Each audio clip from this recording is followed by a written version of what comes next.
Columbia started retreating in the early 1980s.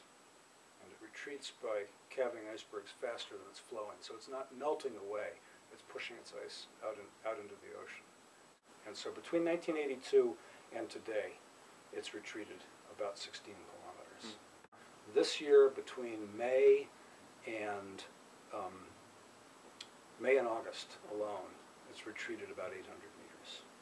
So more than what we would normally see in a year.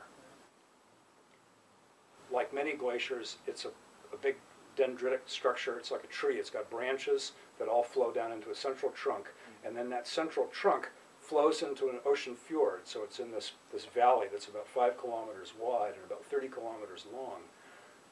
That if the glacier wasn't there, it would be a fjord. The bottom of it is below sea level, but it's full of ice. The ice was pushed out to the very end of this thing prior to the early 1980s, when it was 60-some kilometers long. And altogether, that area was about 1,000 square kilometers, and it's lost it in part by losing 16 kilometers at the downstream end, and in part because the rest of the glacier has shrunk and gotten narrower in parts. You can think of ice as being a little bit like water in your bathtub. It's a fluid, it's a stiff fluid, it takes time to flow, but it wants to have a level surface. And if you make it tipped, if you give it a steep surface, like flowing down out of the mountains, it's that surface slope that's going to make it want to move. And the only thing that's holding it back, of course, is friction against the sides and the bottom of the glacier where it's in contact with the earth. Once the retreat starts, it's more or less irreversible in that the glacier starts to speed up, calve icebergs faster than it flows, and it backs up and the glacier gets thinner.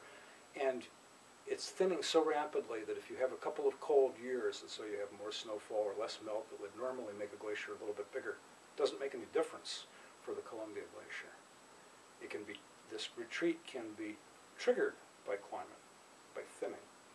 But once it starts, things happen too fast for climate to do anything to stop it. So it's kind of a one-way valve.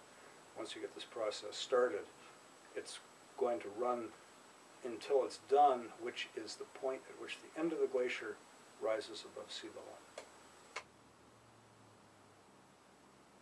So in the environment of Prince William Sound, these changes in Columbia Glacier make a big difference. Not only is there a lot of ice and fresh water going into the Sound that didn't used to be going into there, but Columbia Bay is changing. This new Columbia Bay is being created, where there used to be 16 kilometers of glacier that was about 5 kilometers wide. Now we've got a 16-kilometer long fjord, and that we can study it. We're here to study it.